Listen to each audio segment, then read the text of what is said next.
5 scores! Rick Bud. We decided to get ourselves back in the game again with our podcast. Rick Bud and Gary Madden. Probably the craziest story that you're ever going to hear about hockey. We're going to be coming back to you on a regular basis. You are listening to Squid and the Ultimate Leafs Fan. Hello, Canada and hockey fans of the United States and Newfoundland, and an extra big hello to Canadian servicemen overseas.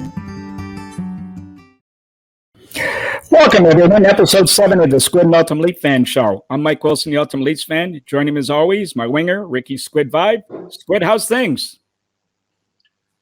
A little tired today, Mike. Had my first foray out of town yesterday and up in Lindsay for hometown hockey, and got home a little bit late last night. So, but I'm okay.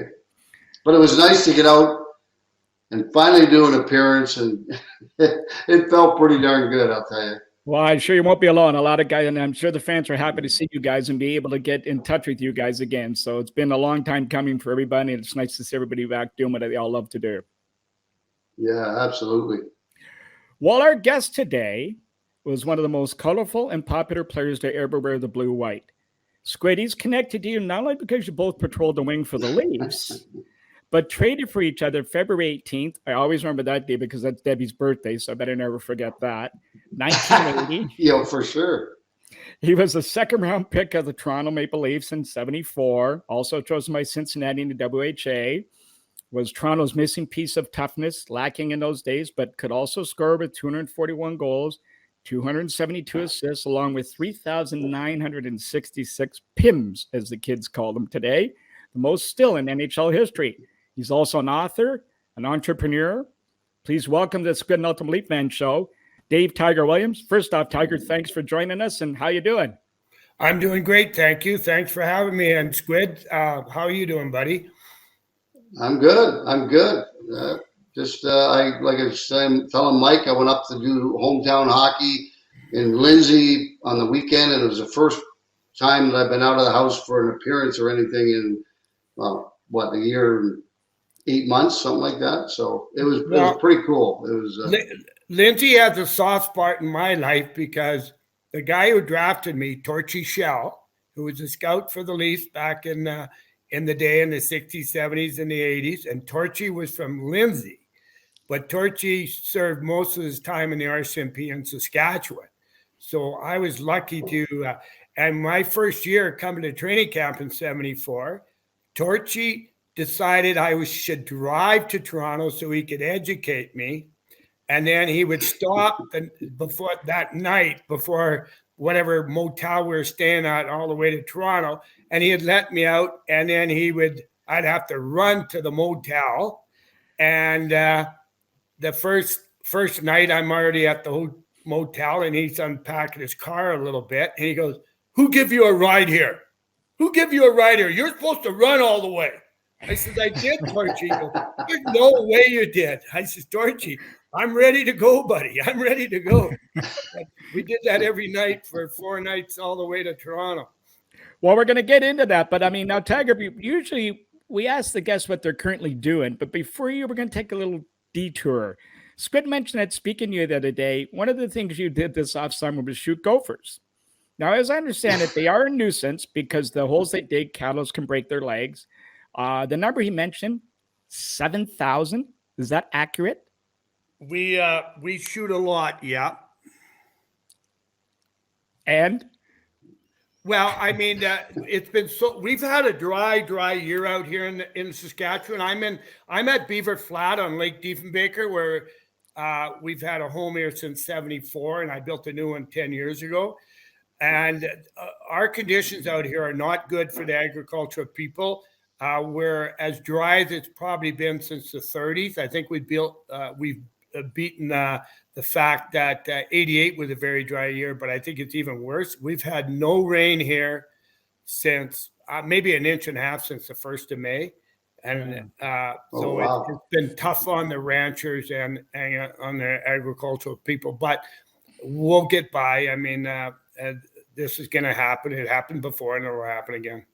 Well, I knew about the Gophers because I played with a guy, Kelly Dean, whose brother you would know, Barry, played for the Flyers. They were from Maple Creek, Saskatchewan, and I visited there once, and they went out and used to shoot the Gophers to stop them from digging the holes. So I was educated on it when Squid told me that one already.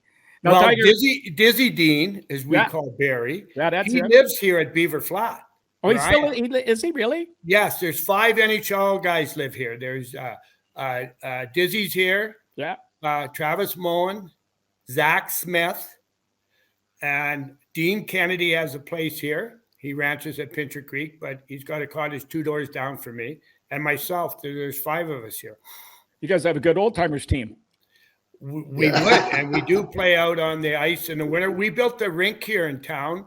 All local fellows got together, and they redid a rink in Swift Current, and we got their boards. And so when it gets cold enough, we'll be out there playing under the lights. Now, Tiger, when I met you a number of years ago, you were starting or getting involved with PRD, the oil company. Are you still involved with them? No, we got bought out years ago. And then we did another one after that. And then we got bought out again. So what I do now, Mike, is you know what you do on Saturday and Sunday? Yeah. I do that every day now.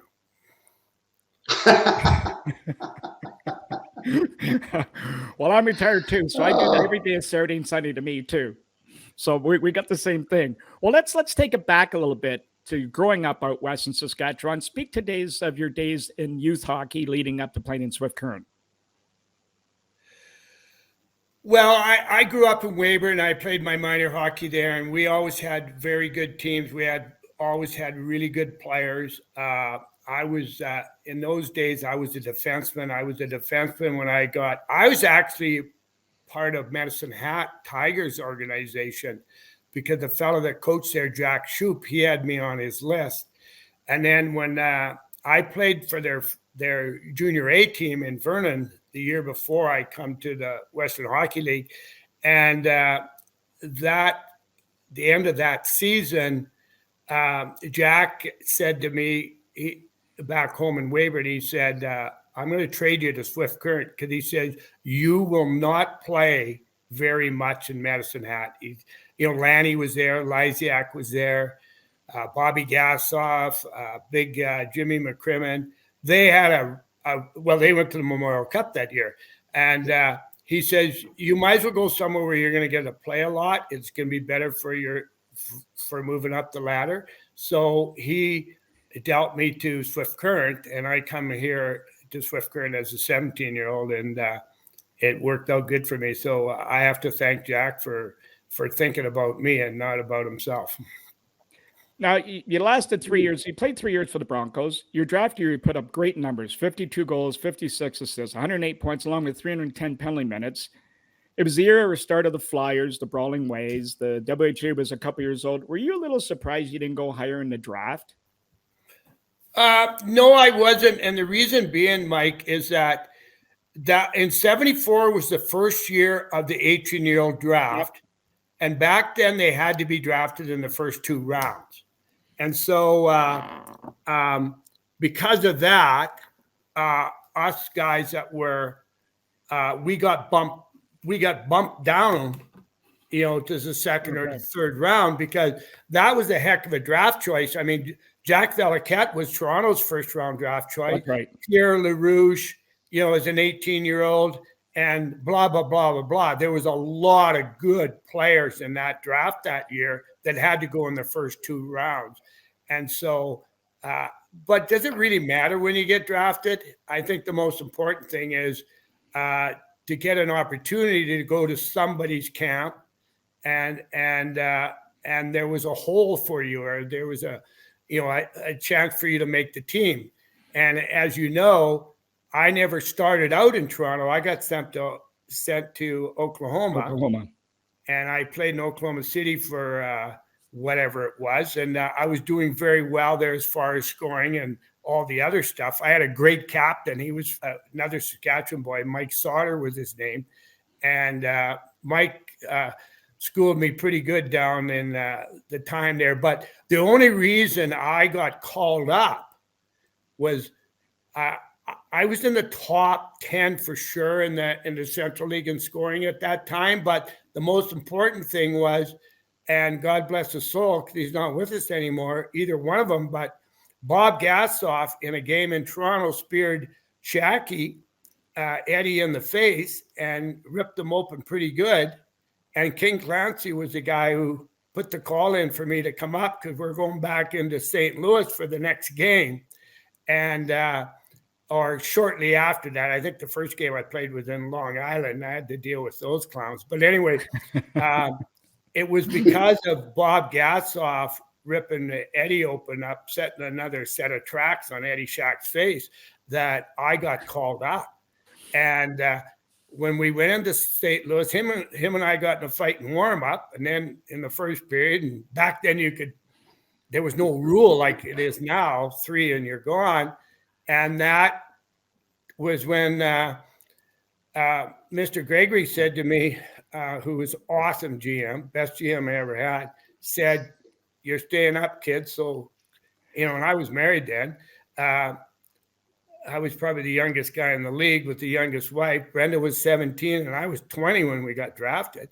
So she came up to Toronto, and I never had an opportunity to go to the minors again. Not that I wanted to, until I was in Detroit and I asked for a trade because they played for 7 games at 10 nights and I wanted to get out of Detroit. So it was Bob Gassoff who put me in the National Hockey League. Tiger, you obviously in junior and growing up, going before junior, you're a good player. You put up some points, scored some goals. When did you, or was it a conscious decision, or did it just kind of happen where you figured out, okay, if I'm going to go all the way to the top, I'm going to have to play a little bit different game, and I'm going to have to play tough as well? Well, I think you got to be smart enough to realize what is the weakness on this team, and if that weakness, does that play into your game as a player? And in Toronto, they needed somebody to do that, whatever rule you want to call it, the tough guy rule. And it just worked perfectly for me because I was capable of doing that role, and I thought I was pretty good at it. And so the problem is, though, as we all know now, is that once you get in that role, you got to kind of stay in there, because King Clancy told me after my first year, he says, a lot of you guys come in this league as crushers. You get up one day and you want to be a rusher, and 2 days later you're an usher. So he says, stay in your role, do your job that helps your teammates, and it didn't really change over 15 years. Well, I want to go back to the WHL back in your junior days and just maybe explain to the listeners just how tough it was to play in that league, those long bus rides, the grueling weather. Small town hockey was it, but your team alone had almost 2,000 minutes in penalties your last year. Well, it was a tough league, and it was typical. You had Flin Flon, where Bobby Clark and Reggie Leach and those guys come out of there, and they always had very tough teams. So every game was a battle. Regina always had good teams. Madison always had a good team. Brandon had Chipperfield, and Billy D played there. And you got to do what you got to do. I mean, if you can't cut it, then go home and be a farmer or whatever you're going to do. And again, on your team, you got to bring whatever you do better than the rest of guys, and you have to be consistent at it. That's what it's all about. And if I did it all over again, it would be totally different in today's game. But you just do what you got to do, and then when you're lucky enough to be on a good team with good players, most people don't remember this, but I played way more on the road than I did at home because they had last change. So I always got to be on the ice with Lanny and Daryl. And that was a good thing because I don't care how it goes in as long as it goes in. I love them going off my head and my ass and going in the net. So, but you got to be consistent, because there's a lot of fellas that come into the league and want that role, but they get tired of the role.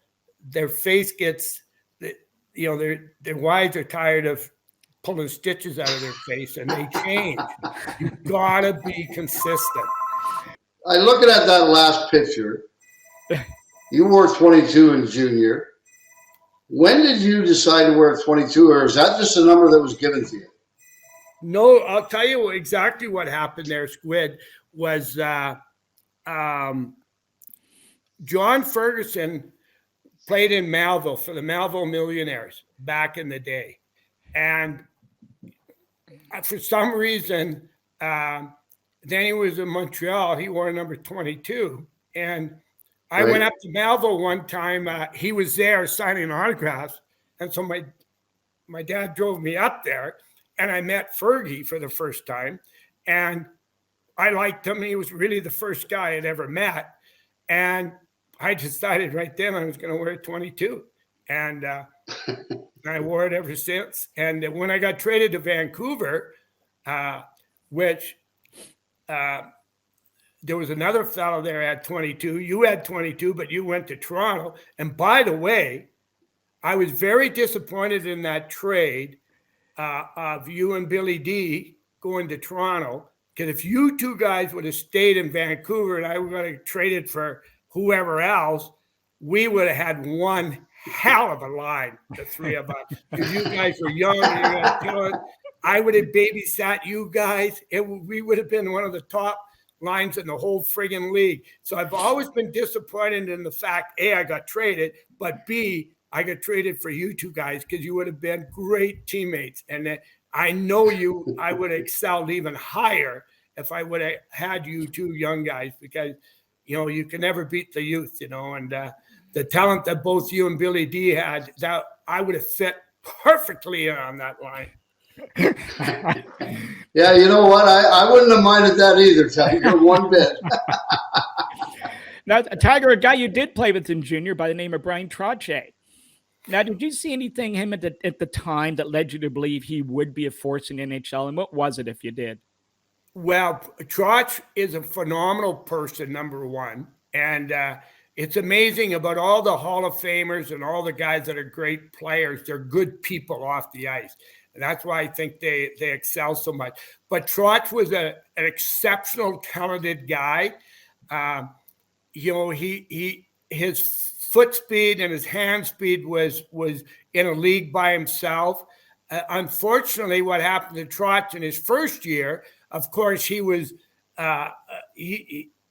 great as a 16-year-old, never mind a 17-year-old. And he got tired of guys whacking and hacking and cross-checking him. The regular crap back in the 70s. And Trotch actually quit and went home. And most people don't know this. And we come to practice one day, and he was gone. And I said to our coach, Stan Denn, I says, "Where's Trotch?" And he says, "He's quit on us. He doesn't want to take the BS anymore on the ice." And I said, "Well, he'll be back here tomorrow." So I asked for $20 for gas and borrowed a car, drove down to his ranch at Val Marie, and sat there and talked to him. And that was the first time I met his grandmother, and she was in her 80s at the time. And we just talked and everything. And I kind of worked it in where, "Okay, buddy, what's your plan here?" And he goes, "No, I'm not interested in getting cross-checked back of the head 3 times again." And I said, "Okay, here's what's going to happen. You're going to come back. I'm going to take you back in an hour or so. And nobody's ever going to hit you again. I will deal with that. I promise you that. We will look after you." And at the time, it made me think, geez, maybe we're letting him go through that phase. You're going to have to, when you're that good, you're going to have to deal with some of it.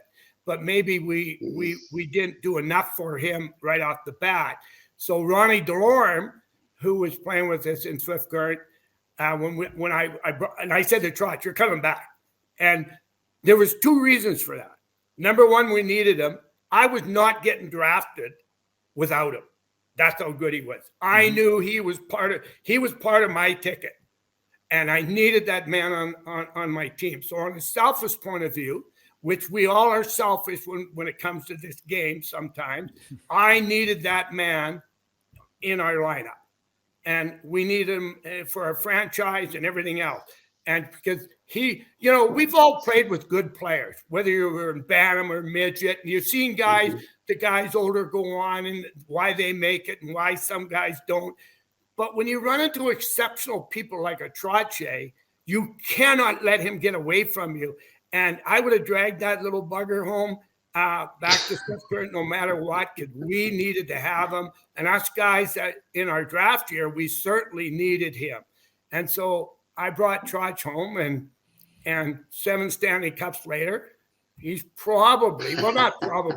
is the best player that ever come out of Saskatchewan. The 7 Cups prove that. His presence on and off the ice is just phenomenal. There's no better guy. He's in the same league as the Flowers, the Sittlers, the McDonalds, the Stevie Eisermans, and I never played with Flower, but I played with Stevie. They're just great people and with great talent, and that's why they achieve so much. So, Trotch, I wouldn't be talking to you guys if I wouldn't have got Trotch back, because he helped me a lot on the ice. And you know what? That's kind of the kickoff where I realized I have to look after my best players. They got to know I got their back. And so I did it, my whole career. No, that's pretty. I mean, and I've met Brian many, many times and at different events and that, and he's just such a great person. And I think you're right when you say, I've met a lot of great players, older guys that played in Montreal, Toronto, whatever, that are in the Hall of Fame, and they were great players. And when you meet them, you're kind of nervous, but then they're great guys. All of a sudden they kind of welcome you, and they start talking to you and everything else. That's one thing about hockey players that I've always loved, is that you look at all the great players in the game of hockey in the NHL, off the ice, they're great people as well. And that's one thing that I love about the game more than anything else. I talk to Trotch on a regular basis. I always have. The other story about Trotch, which is I can say now, but I was very, very nervous about it when Trotch started with the Islanders, was that, as you know, Squid, it was not cool at all to talk to your buddies that were playing on another team. The older guys didn't like it, and they certainly would have kicked you in the rear end if they ever caught you even winking at your buddy, because they know they're not stupid. They know who you play junior with and blah, blah, blah, blah, blah. But Trotch and we still seen each other all the time. He was nervous about it. I was nervous about it. And he'd say to me, okay, you know, at the hotel, walk down 2 blocks, there's a 7-Eleven, I'll pick you up. So after the game, win, lose, or draw, I'd walk down 2 blocks, jump in the car. We'd go, he was staying with the family, the Amendola family out in Long Island. And we'd go there so nobody could see us. And we'd hang out there. Some nights I might stay overnight, and some nights he'd drive me back, depends when the bus was going or what was going on. And we never said a word our whole careers together. It's only been lately that him and I had a discussion about it. And I said, Trotch, I have no problem telling my buddies that I met with you, because I think the guys know that if I had to run you over to win, I would do it.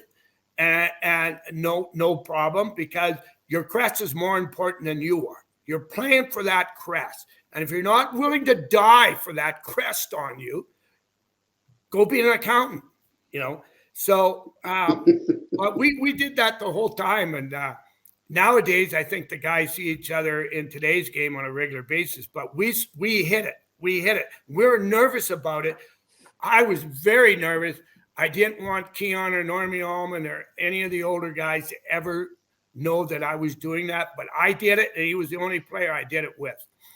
Well, I was going to say that you touched on your first game and why you were there.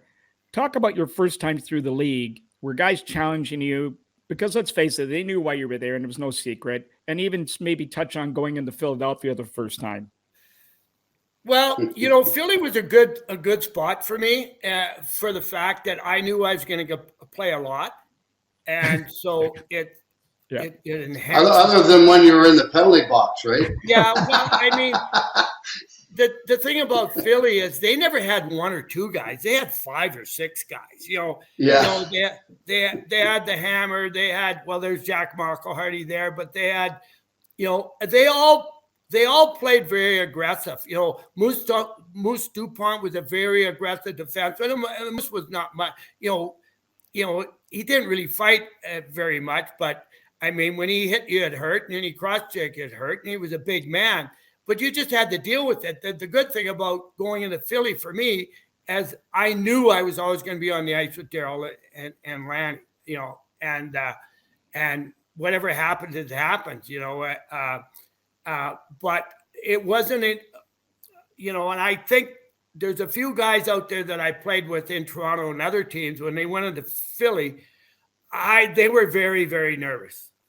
They were very, very nervous. And it was amazing. There'd be a few guys that would get hurt in warm up or in the morning skate because I don't think they wanted to play in Philly, you know. Yeah. But Philly kind of made me. It was no different going into Boston. You know, if you can deal with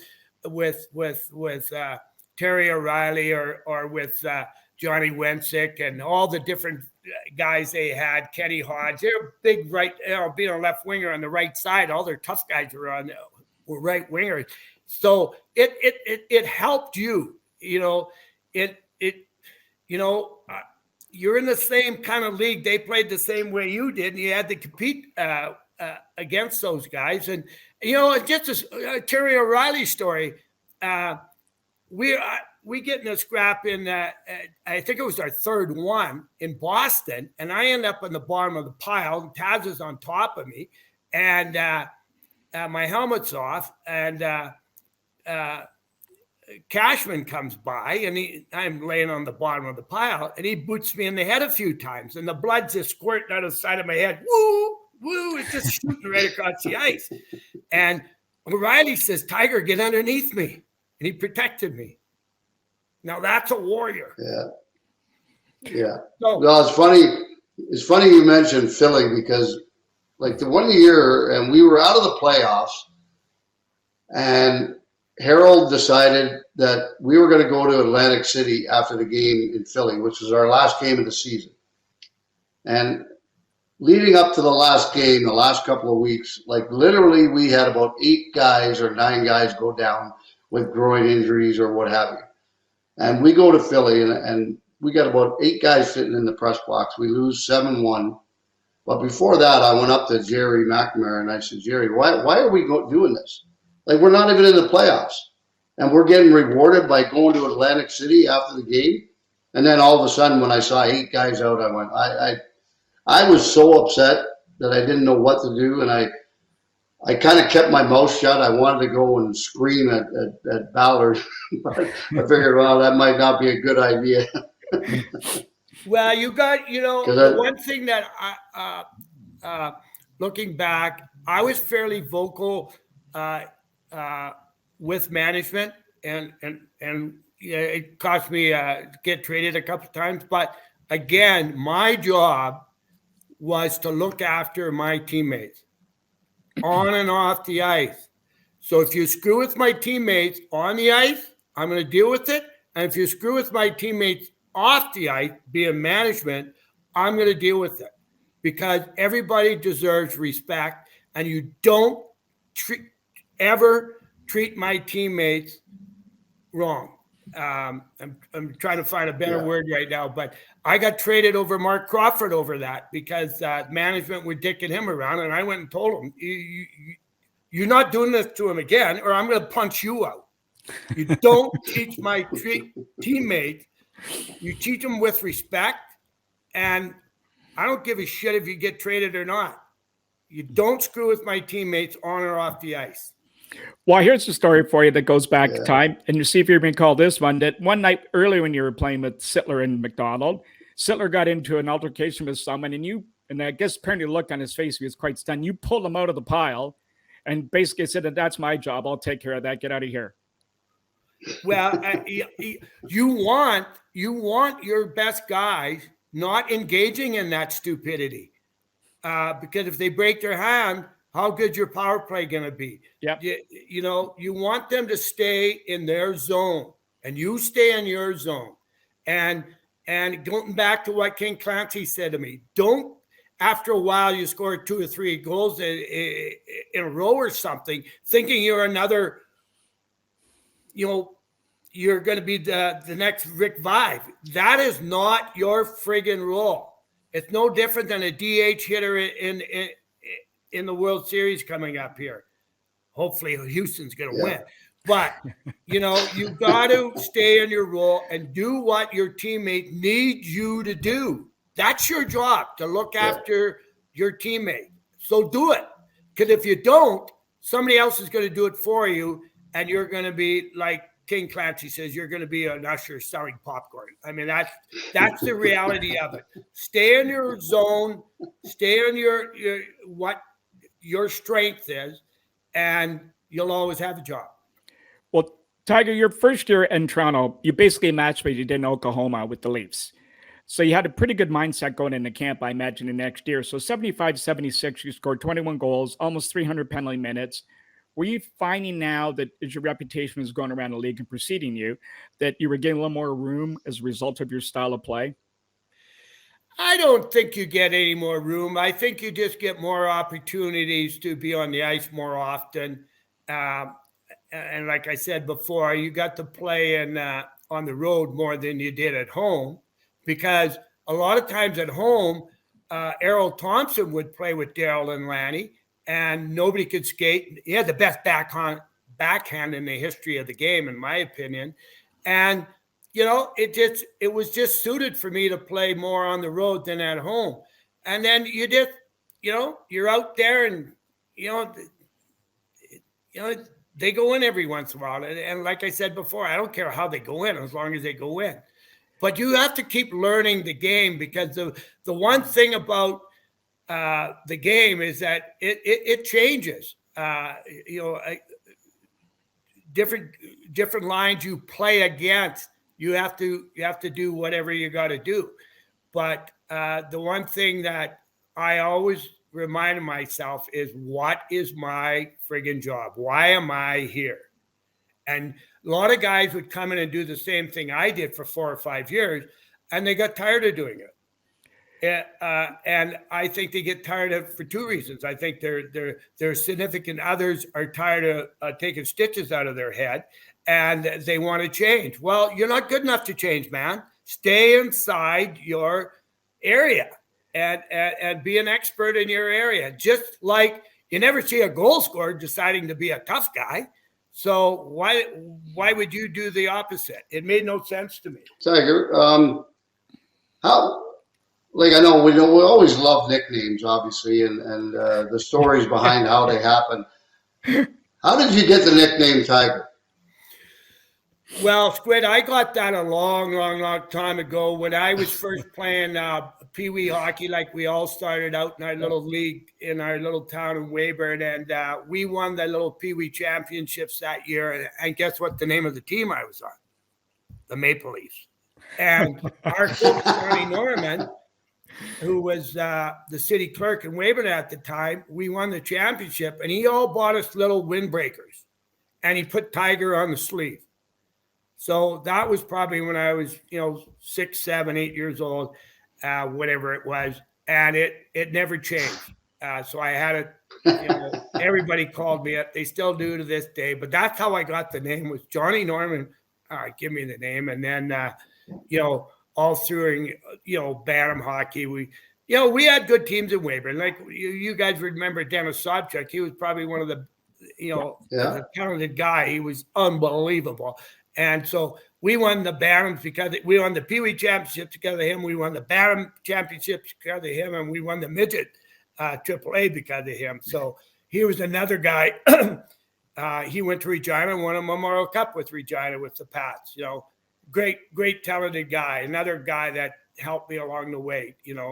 And Sabi was a good player. Well, I think one way, you were just going back to, you're talking about you as a player and identifying yourself as a player. I think one of the best things I can say to you, speaking to players, and I'm sure you've heard this before, when we do speak to other NHL players or guys in the past, the one thing they hated about playing you or hated you for was the fact that most guys have one fight and it's over. But with you, it never was. It was on every shift if you had your way. So as a result, they'd stay away from you, or they'd try to stay away from you. Well, I mean, the other thing you have to be, when you're a pro, your job is to win. That's what you get paid for. Mm-hmm. So you got to win anyway. If you're not cheating on the ice, you're not trying to win hard enough, as far as I'm concerned. So you got to take advantage of every situation. One thing I always did, I'd find out if the other tough guy had a sore shoulder on the right or the left, or he had a sore hand in it. I would find this information out. There was lots of guys around that I would get this info from, and you had to take advantage of it. One time, Schultze had a bad wing, and so this is when you get him. That's when you take advantage of that situation. And so I went after him, and it was his first shift, and I said to the guy, as soon as he gets on the ice, I don't care who you are, get off, because I got to get him now. This is when you gain the mental game there against different guys. And I went after him, and the Hammer, smart guy, and he got me in what we used to call the Cleveland Clapper. He wrapped me up, and I wasn't going anywhere because that Schultze was a big man and a strong guy. Well, I wasn't very happy. So I weaseled my way in there, and I bit him on the end of the nose. And I chomped him. This was not a little nibble. I was trying to bite the end of his nose off, and he was like the movie Deliverance. He was going, ee, ee, ee. Oh, was he so mad at me? He's still mad at me about it. You Mike Tyson him. And after the game, Keith Allen was down in front of the dressing room arguing with Jim Gregory, and he's yelling, that guy bit him. That animal built my player, and he's screaming and yelling. And Jim Gregory come in. I had my equipment off, and he walks up to me, and he just boots me. He says, did you bite him? Did you bite him? And I said, no, sir.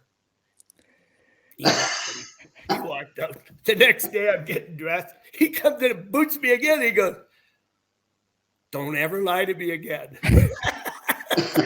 Well, let's pick up on that with the Flyers and Schultz. The 76 playoff battle with those guys. It was the first of a few for you guys. It was filled with everything. The battles, the Roy McMurtry report on violence in hockey, the arrest of the Flyers, the Salming mugging, the famous goal I scored the next game, Sittler's 5-goal game. What was your take in that whole series? You got to play a lot then. Yeah, and we should have beat them out at different times along on that journey. But, you have to give – they had great goaltending.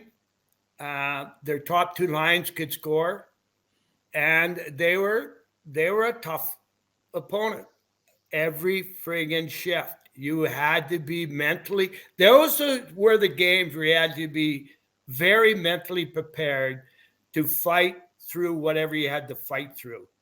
They were very good forechecking team. Clarkey, again, a great professional, because he kind of had the referees, in my opinion, in his pocket. And he could get away with stuff that most guys in the league couldn't get away with. He could hack and chop as good as anybody in the league, maybe better than most guys in the league. And he got away with it. And then they had their, they had good teams. The Watson boys were on defense. They had all sorts of guys. They had a great team. That's why they won the 2 cups. And they were tough team to play against. And you found out, how much fortitude you had when you went into Philly, especially. At home, it was a little bit different because you had last change and you could manipulate the situation a little bit different, as they did to you in their building. But they were good teams, and they were battles. They were friggin' battles. They were so much fun. At the end of the game, everybody was tired. I can guarantee you on both teams, and it was a friggin' war. And they were fun to play. They were fun to play. That's what you were there for. Yeah, those would be fun to play. And I mean, Philly had similar teams when I played, but they were different tough guys. But they always had that same type of team. But again, as you said, and I think a lot of people just assume that they won because they beat the shit out of everybody. But they had some pretty damn good hockey players on that team. Billy Barber, McLeish, and you said the Watson brothers, and I mean Bernie Perron in goal, Bobby Clark. I mean, come on, they had a pretty damn good hockey team too. Tommy Bladen with a big right-handed shot on the power play, could shoot the puck as good as anybody. You're dead right, Squid. Their top two lines were as good as any in the league, and Reggie Leach, McLeish, Barber, when they got opportunities, that goalie had to make a hell of a save to stop that little black thing, But they were good at, and Bernie was also, he was as good as he got as a goaltender in the league at the time too. Yeah. And I think Freddie Sherrill, as far as manipulating each situation, was very, very good at that. He was a very good coach. He never had a weakness out there, and that's the sign of a good coach, So, we should have beat them the one year that Claire Alexander got hurt, and towards the end of the game, and it got away from us. But that's hockey. Well, that 1 year you were signed to cover Clark's line, I believe, with the Brat Line, you guys with Boutet and Valaquette, and you had 75 penalty minutes, so I'd say you were fully engaged. Well, you had to be engaged. You had to be engaged at that time of year. I mean, you play these games all year long, having the opportunity to get in the playoffs and trying to get to the finals. That's what it was all about. And it's not easy. It never was. It never will be. And if your team mates are not engaged, all of them, you're not going to win in the playoffs. The game just gets moved to a different level, and you have to be willing to die for your crest. And that's why, if the kids that are playing now in today's game or playing junior or whatever, if they're not willing to fight for their crest, you're in the wrong business, man. Because I don't want you on my team. I don't want you on my team unless you're willing to die for your crest. That's how important, because it's never mind letting down yourself, never mind your teammates or your organization, but you got a whole bunch of fans, and there's not thousands of them. There's hundreds of thousands of them. They're counting on you because they can't do it. You got to do it for them.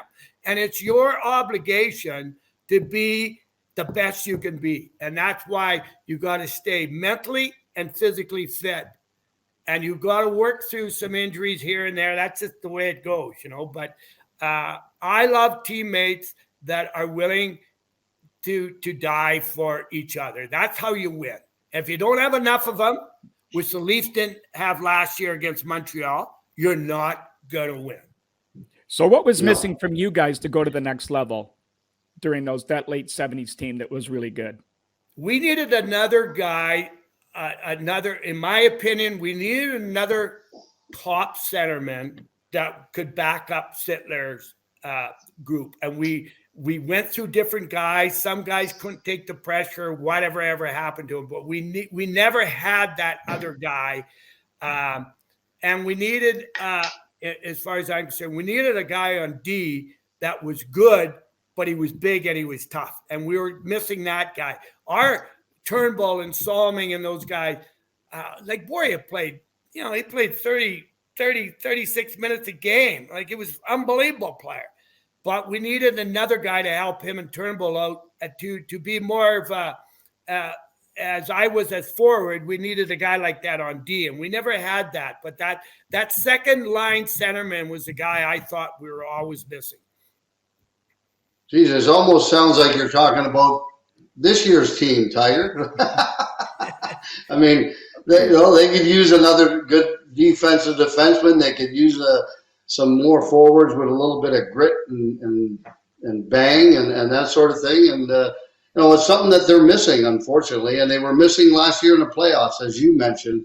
And that is the reason that they faltered and lost that series, because they didn't have enough guys, as you said, that were willing to go in and do whatever they needed to do in order to win. Well, you'll find out unless you have unless you have those guys. Yeah. You don't win if you don't have players that are. You better figure out what you're missing before the playoffs start, because then it's too late, and your talented guys gotta know that somebody, and more than one guy, has got their back. They have to know that. That's very important to their mental health, to know that they're going to be looked after. And in today's game, it's way, way harder to do that than in our era, because there was a little more flexibility, and there wasn't 100 cameras and 4 referees and blah, blah, blah, blah, blah. And we could whack and hack way, way harder than they can now. So it's tougher. So I'd certainly, there's a lot of talented players, but some of them are not that mentally tough. And somehow we have to teach those young men to get mentally tough. And you got to fight through this stuff, because, they complain about McDavid in Edmonton, but if I'm playing against McDavid, I'm going to try to get him every friggin' shift. Are you kidding me? And, because he's the man, So he's got to learn to deal with it a little bit better, but his teammates also got to make sure that they're going to help him out. And, the other thing, the league would not, in my era, when we got suspended or got fined and everything, that come right off our check, right? That makes no sense to me. Why would I look after your ass for nothing? So, yes, I know the league had rules that if they get caught, you could send the money to me in July. Who the hell was gonna know? Yeah. Teams got to be. They got to outsmart the league. Now, define Red Kelly as a coach, and what made him so special, and your take on pyramid power. Well, Red was maybe the nicest human being that I'd ever met, and his wife was. They were phenomenal people. They were so nice. They were. I loved Red, and Red was the kind of guy. He never raised his voice. If Red was mad, if he was ever mad, he would say, "Son of a sea cook and bottle washer." That was it. That was about all you're ever getting. He was a lot like Roger Nielsen. They never ever swore. They never ever screamed. They never ever yelled. They never did anything stupid. And they never had these stupid bag practices and all this idiocy that some of these coaches would do. And Red would, after practice, he would always, he'd say, "Okay, we're going to work on your backhand today." I said, "Really?" But anyway, he was always he always made you feel part of it. And he was always trying to improve you, on the ice, all the time. And I loved the man. He was an easy guy to play for. But the whole organization was. I mean, I don't know about you, Squid, but like Mr. Ballard was, like, I loved that guy. Like he was the best of the best. I still miss him to this day. Anytime that we used to get into trouble off the ice, I'd be the guy to go and talk to him, and he just wanted you to be honest to him, and he wanted you to bleed blue. And I was willing to do that. So I got along so well with him that I love the man. I was so disappointed when I got traded, but once you're traded, it's over. We already went through that, but it's a great place to play in Toronto. The players have to realize if you're going to play there, you better have a big set of balls, because you're going to have to, we can't wait any longer, man. 67, holy smokes. We got to get this job done sooner than later. And it's going to take high quality, mentally tough people. I don't care how fast you can shoot the puck or how fast you can skate. Can you do it in the playoffs when the guy against you is 6'4"? Yeah. Well, it's funny because I've always said that. I've been talking about that for I don't know how long. If you don't have thick skin or big balls, whatever way you want to put it, you can't play in a city like Toronto or probably Montreal. You won't be able to play there because you won't be able to handle the pressure and go out every night and do what you need to do in order to win. Unless you have tough skin, forget it. Go play somewhere else. Go play where they don't care about hockey that much.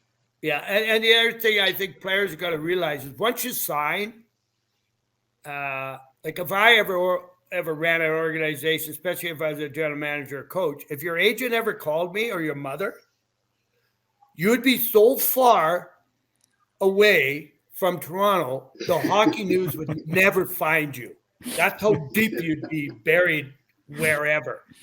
You know what? You sign your contract, you use whoever you use to help you, and mommy and daddy stay at home. They got nothing to do with you anymore. You are playing for me, your teammate. Figure that out. Forget everything else. It's about us. It's not about anybody else but those 20 guys that are playing that night, and the next night there might be a different guy. It's about us. That's all you should be concerned about is us, nobody else. Yep. Well, not to mention the fact that you agreed to a contract and you're gonna give your services for that contract, so you got to live up to that. You got to do exactly what you signed up to do. And if you're not willing to do that, then, like you said, get them away as far away as you possibly can. If I was a general manager, I'd do the same goddamn thing. Now, Tiger, I do want to get into your relationship with Ballard in a second, but I just want to go back and finish up with some of the coaches in Toronto, particularly Roger Nielsen. You touched on how nice he was and all the players but why was he so loved by the players? And even this whole fiasco of his firing, then rehired him, Ballard wanting to wear the bag over his head and all that. What were you guys all talking about in the room? So maybe touch on him as the coach and what made him special and just that whole firing incident. Well, that whole bag thing, I just kind of brushed it aside. That's just part of the circus that happens every once in a while. And Roger, I love Roger. I had him twice. I had him in Toronto and in Vancouver. Yep. And in Vancouver, Roger and I, after practice, he would take his dog Mike, and him and I'd go for an hour hike together. And that was between me and Roger and Mike. We never told anybody. Roger would come to my place and have supper with Brendan and I and my kids. I had a different relationship with him. But one thing I loved about Roger, of coming through the junior ranks and everything, was Roger never ever swore. Roger never ever raised his voice. He was very, very prepared. You were never going to outsmart him. He could think on his feet really quick. He always had the right guys on the ice at the right time. I just really liked him. He was a good guy. It never started out that way because the first time within the first month, talk about Philadelphia, I used to tell the guys on Philly, whether it was Billy Clement or Don Seletsky, whoever, I said, when you guys get traded away from the Wolfpack and you're going to be on your own, I'm going to kill you. So watch what you do on the ice here, because I won't forget. And Bill Clement was a guy that would hack and spear and slash. He's been doing commentating for a long time, and I know he'll remember this. And he'd do it to Daryl and whatever, and we couldn't deal with Bill Clement because he was a pennyweight. I had to save myself for the other guys. That's just the way it works. And so you have to put up with that. That's the old, you got to turn your cheek there and just take one for the Gipper there. But he finally got traded to Atlanta. And so I said to the guys, my first game, but I'm not even playing with Toronto then. Pardon me, I was playing in Toronto then. I was thinking of something else with Billy. But anyway, I said to the guys, when Bill Clement gets on the ice, just before the game, I said, if we're ahead or behind, and it's in the last 5 minutes, and he gets on the ice, nearest guy gets to the bench, because I said, I'm going to zap him. And I said, you guys just pretend it didn't happen. Don't come and help me. I'll survive. And I speared that. My concept was I was going to stick the stick in his belly button and stick it right through and hold him up like this. And he went down and he was out cold. They dragged him off on the stretcher. And when I got home, we flew home that night. We chartered back to Toronto. And what used to happen in Toronto, the coaches never ever come and told you weren't playing. When you walked into the dressing room, if your crest was facing out, you were not in the lineup that night. And I was always the first guy in the dressing room most of the time. And when I come in there, there's my crest facing out. And I look at Joe Scroll, our trainer, and Joe looked at me and he goes, points to Roger in his office. And I go in the office and I don't even knock. I just walked right in. I'm all over him. And he goes, sit down, take a breath. And I said, I'm not sitting down. And then he says, well, let me tell you something. He says, I come home last night and I watched that video and Bill Clement was never on that ice once with you. And you tried to kill him. He said, I can't have a guy on my team that's willing to kill somebody over nothing. And I snapped. And I reached over and I grabbed him and I pulled him across the desk. And I said, listen, you old school teacher who delivered papers. When I was getting speared 100 times a game over the last few years in Philadelphia, I had to turn a cheek to it. And now it's my turn. And I let him go. And I said, if I don't play tonight, you get me out of here tomorrow. I played that night. That's how Roger and I started off. But I love the guy. I never really had a coach. You got to respect your coach. There's just some coaches just aren't that good. Yep. You know, as people, they were good. They're okay people, but they were not good coaches. Red Kelly was smart. Not many guys are a Hall of Famer in two different positions on the ice like he was.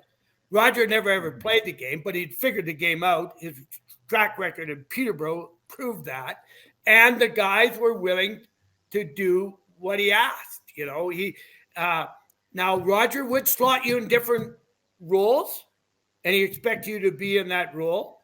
And some guys bought into it and some guys didn't, you know. But if you were a goal scorer, you're going to play every power play. You know, you're going to try to get you on the ice against the third line or the fourth line. He was very good at utilizing his talent individually or as a group, whether there's 5 of you on the ice or 3 of you on the ice or 4 on the ice. He was good at that, really good at it. You never outsmarted that guy. And his practices made sense. You know, if you got beat 4-1 and he, of course, nobody's happy about that. He never went to this stupid bag skate. How is that going to help you win the next game? You know, work on what the screw-ups were, not some stupidity of skating across the rink 100 times. I mean, just to piss us off, do you think that's helping?